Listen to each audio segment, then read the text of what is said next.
Shirdi Sai Baba. His life is a message. His life is an inspiration. Om Sairam. Hi అండి అందరికీ. నమస్కారం. Welcome to Shirdi Sai and సోబా spiritual talks. ఈరోజు మనం శ్రీ సాయి సచరిత్రలోని 7వ అధ్యాయం గురించి తెలుసుకుందాము. ఈ అధ్యాయం కేవలం కొన్ని కథల సంపుటి కాదు. ఇది ఒక అద్భుతమైన ఆధ్యాత్మిక రహస్యాల నిధి. ఈ అధ్యాయంలో మనం ఒక సామాన్య ఫకీర్‌గా కనిపించే సాయిబాబాలో దాగి ఉన్న అనంతమైన పరబ్రహ్మ తత్వాన్ని, ప్రకృతి నియమాలను శాసించే యోగ శక్తిని మరియు తన భక్తుల కోసం ప్రాణాలైనా అర్పించే అపారమైన ప్రేమను, దయను దర్శిస్తాము. అద్భుత అవతారం. బాబా వేషధారణ, ప్రవర్తన చూసి ఆయన హిందువా లేక ముస్లిమా అని ఎవరూ చెప్పలేకపోయేవారు. ఆయన మసీదులో ఉండేవారు. కానీ దుని వెలిగించేవారు. కులమతాలకు అతీతంగా అందరిలో దైవాన్ని చూడాలి అని బాబా దీని ద్వారా నిరూపించారు. షిరిడీ సాయిబాబా భారతదేశం గర్వించదగ్గ గొప్ప ఆధ్యాత్మిక గురువులలో ఒకరు. నిజమైన గురువు కులమత, వర్గ భేదాలకు అతీతంగా ఎలా ఉండాలి అనే దానిని ఆయన జీవితమే ఒక సజీవ సాక్ష్యం. ఆయన బోధనలు కేవలం మాటలకే పరిమితం కాలేదు.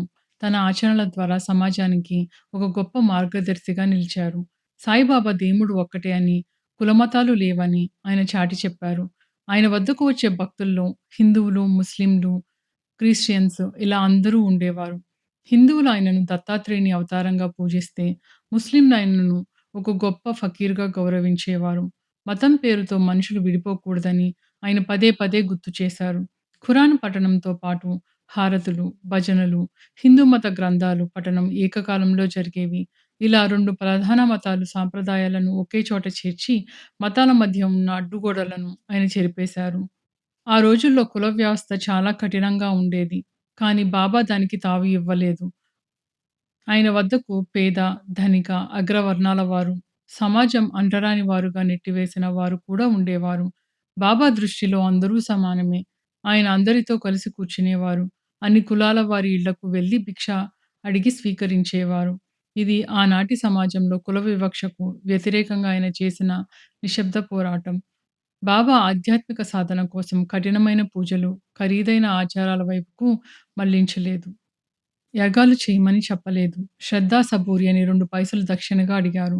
శ్రద్ధ భగవంతునిపై లేదా గురువుపై సంపూర్ణ విశ్వాసం ఉండటం. సబూరి కష్టకాలంలో ఓర్పుతో ఉండటం. ఈ రెండే మనిషికి ముక్తిని ప్రసాదిస్తాయని ఆయన బోధించారు. ఈ సద్గుణాలకు కులమతాలతో కానీ, పేద ధనిక భేదాలతో కానీ ఎలాంటి సంబంధం లేదు. ఎవరైనా వీటిని ఆచరించవచ్చు. పేదవారికి అన్నం పెట్టటం, జబ్బుపడిన వారికి సేవ చేయటం, భగవంతుని పూజించటంతో సమానమని బాబా నమ్మారు. అలానే చేశారు. సకల ప్రాణుల్లోనూ దేవుణ్ణి చూడటమే అసలైన ఆధ్యాత్మికత అని ఆయన ఆచరించి చూపించారు. షిరిడీ సాయిబాబా కేవలం ఒక మతానికి లేదా కులానికి పరిమితమైన వ్యక్తి కారు. ఆయన మానవత్వానికి, విశ్వప్రేమకు మారుపేరు. దయ, సహనము, నిస్వార్థ సేవ ద్వారా ఎవరైనా భగవంతుని చేరుకోవచ్చని, గురువుకి ఎవరిపైనా పక్షపాతం ఉండకూడదని బాబా తన జీవితం ద్వారా ప్రపంచానికి బోధించారు. శ్రీరామనవమి అత్యంత వైభవంగా జరిపించారు. అదే సమయంలో చందనోత్సవం కూడా అనుమతి ఇచ్చారు. పరబ్రహ్మ స్వరూపమైన సద్గురువుకు ఎటువంటి భౌతిక మతపరమైన పరిమితులు ఉండవు. బాబాను ఏ మతంలోనూ బంధించలేము అని ఈ అవతారం నిరూపించింది. ఎవరైతే సర్వము త్యజించి భగవంతుని సర్వస్వ శరణాగతి మనర్చెదరో వారు భగవంతునిగా నిలుస్తారని అర్థం.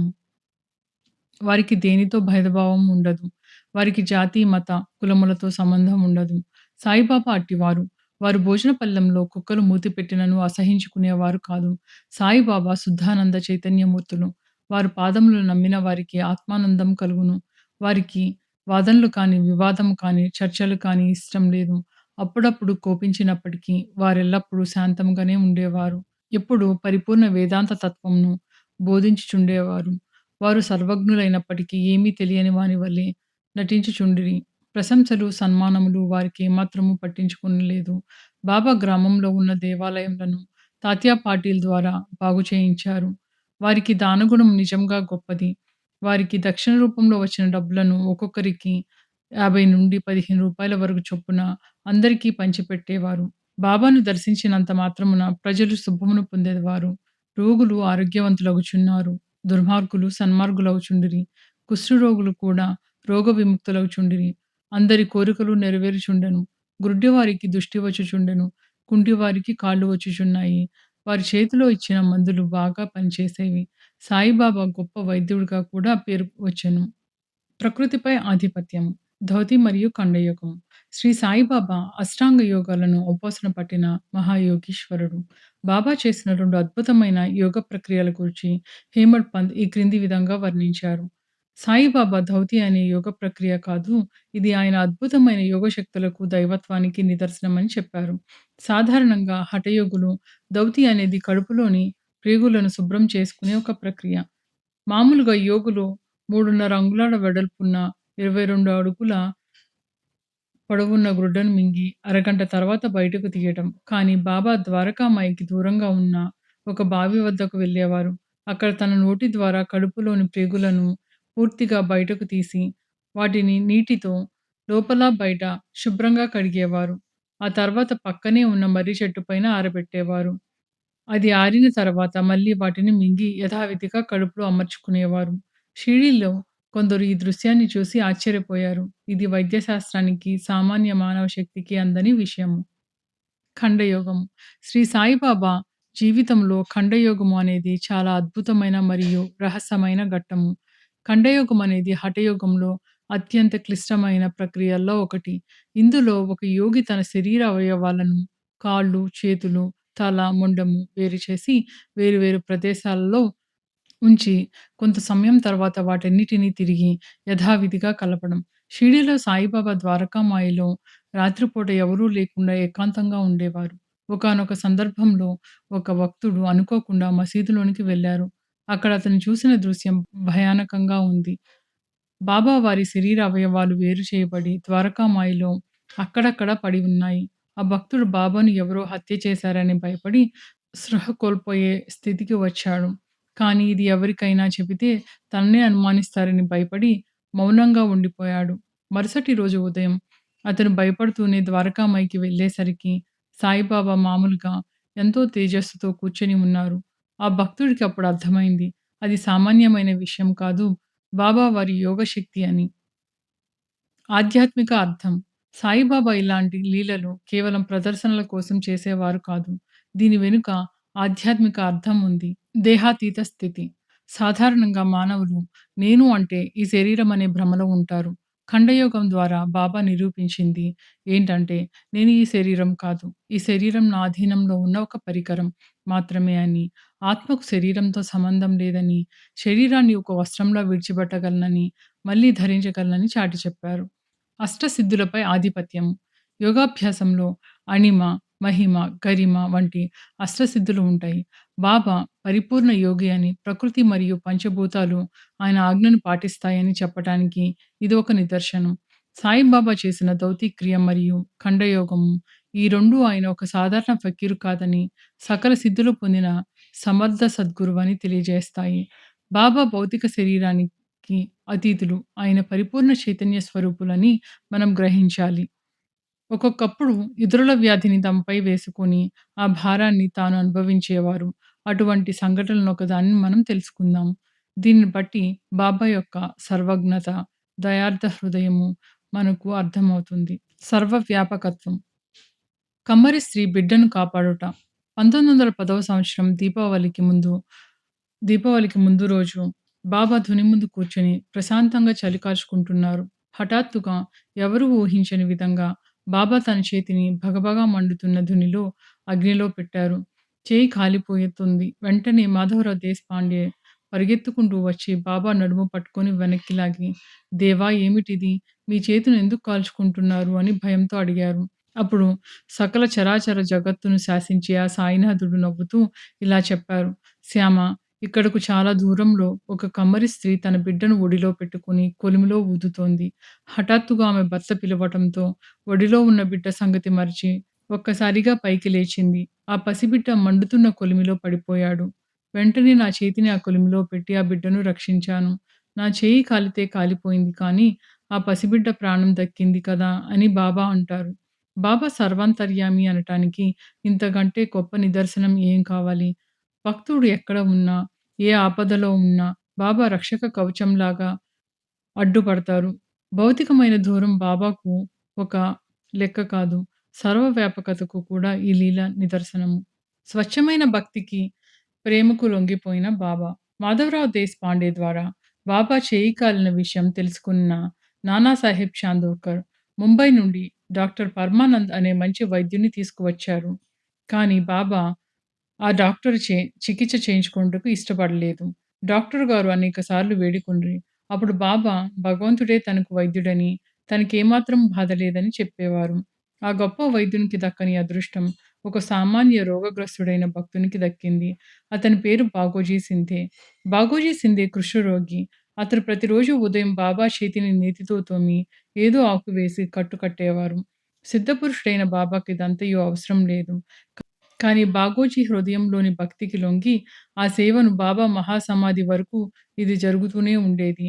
అతడు అదృష్టశాలి, సంతోషి. ఎందుకంటే బాబా సేవకులందరిలో మొదటివాడు. బాబా సహవాసం పూర్తిగా అనుభవించినవాడు. ప్రారబ్ధ కర్మలను తనపై వేసుకోవడం. కపర్ది కుమారుని ప్లేగు వ్యాధి. సద్గురువు తన భక్తుల కష్టాలను, ప్రారబ్ధ కర్మలను తనపై ఎలా వేసుకుంటారో చెప్పే అత్యంత ఉద్వేగభరితమైన ఘట్టమిది. దాదాసాహెబ్ కపర్దే భార్య తన చిన్న కుమారుడితో షిరిడీలో బస చేసింది. ఆ బాలుడికి తీవ్రమైన ప్లేగు వ్యాధి సోకింది. భయపడిపోయిన ఆ తల్లి ప్రాణభయంతో షిరిడీ వదిలి వెళ్ళటానికి బాబా అనుమతి అడగగా, అప్పుడు బాబా అత్యంత కరుణతో ఆమెను ఓదారుస్తూ, "తల్లి, ఆకాశం మబ్బు పట్టి ఉన్నది. కొద్దిగ సేపటికి మబ్బులన్నీ చెదిరిపోయి ఆకాశం నిర్మలమవుతుంది. భయపడకు" అని చెప్పారు. అలా చెబుతూ బాబా తన కఫ్నీని పైకెత్తి తన శరీరంపై ఉన్న 4 పెద్ద ప్లేగు పొక్కులను చూపించారు. "చూడు తల్లీ, నా భక్తుల కోసం నేను ఎంత బాధపడాలో, వారి కష్టాలన్నీ నావే" అని చెప్పారు. భక్తుల కర్మలను సద్గురువు దహించి వేయలేక కాదు. వారు అనుభవించటానికి గల కారణం అవతారమూర్తులు భూమి మీదకు వచ్చినప్పుడు మనవలే బాధలు అనుభవిస్తూ ధర్మం తప్పకుండా జీవించటం మనకు అలవాటు చేయటం కొరకు. మహాత్ముల మనస్సు మైనము కన్నా మెత్తనిది, వెన్నవలె మృదువైనది.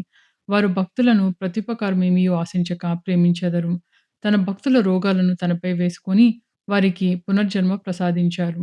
నేటికి సాయిబాబా తన భక్తులను అదే కరుణతో కాపాడుతున్నారు. ఎంతో మంది రోగ విముక్తులవుతున్నారు. సద్గురువే సకల తీర్థ స్వరూపుడు. బాబా పండరీపుర యాత్ర.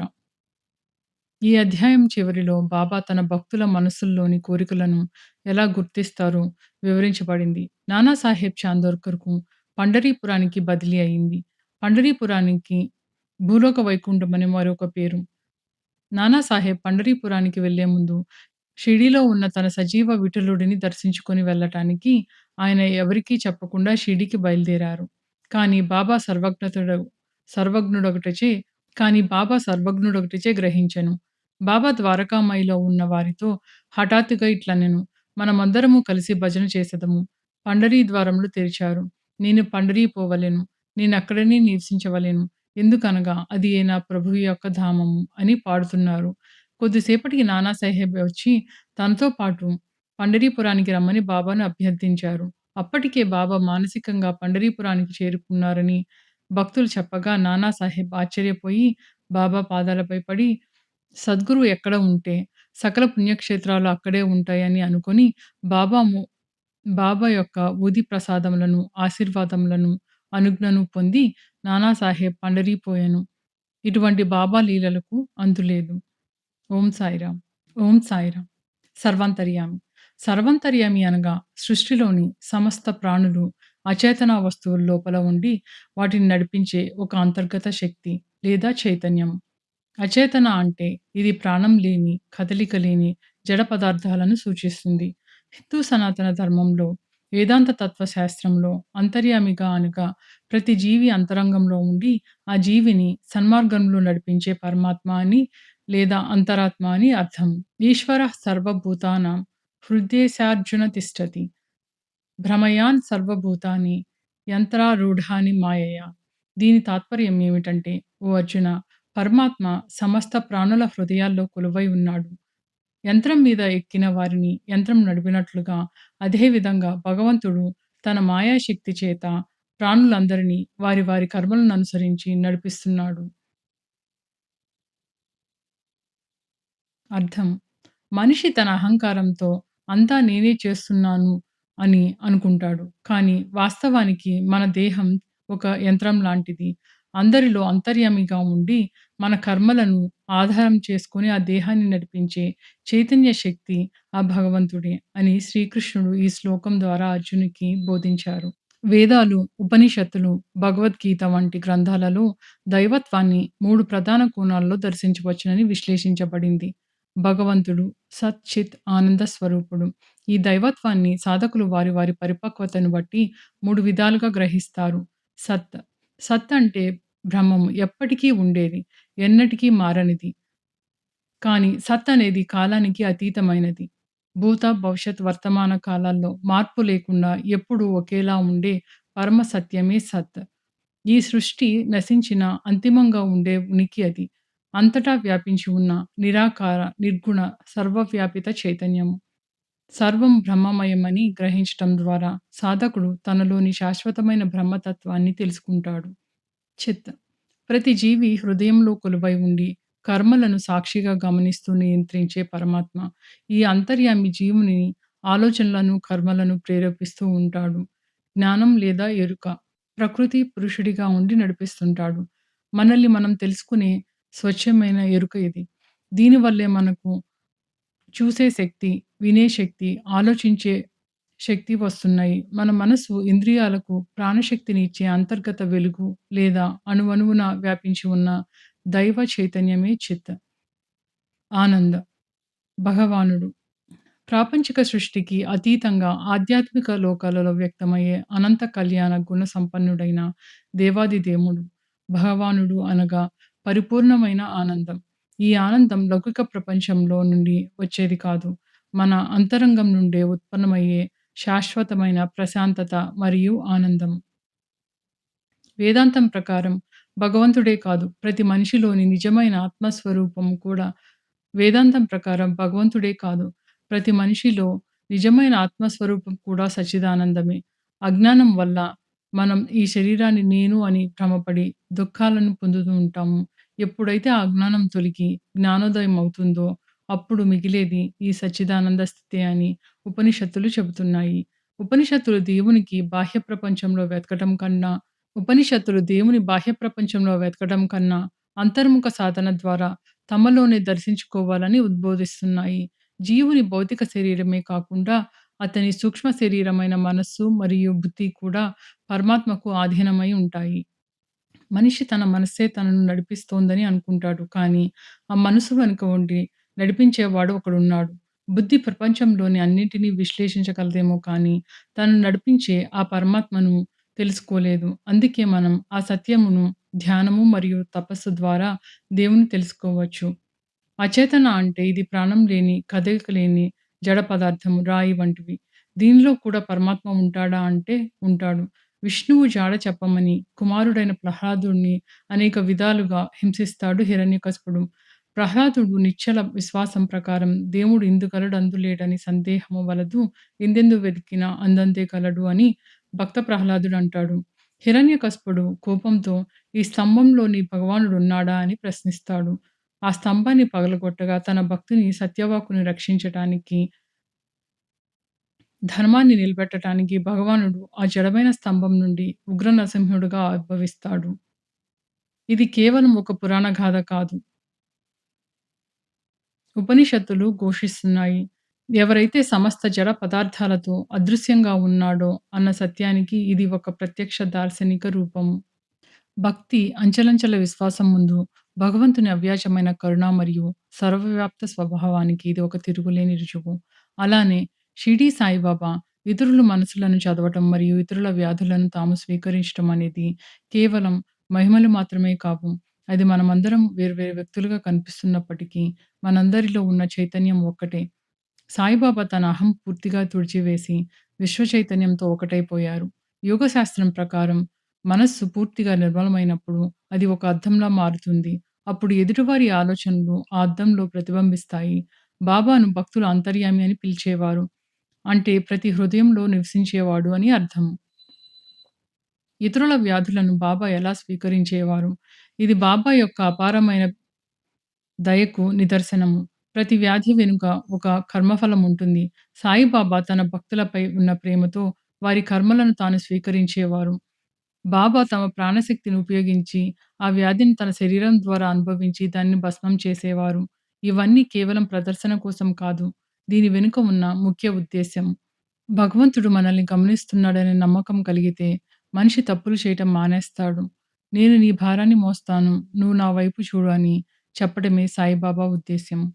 శ్రీ సచ్చిదానంద సద్గురు సాయినాథ్ మహారాజ్‌కి జై. Thanks for watching Shirdi Sai and Sobha Spiritual Talks.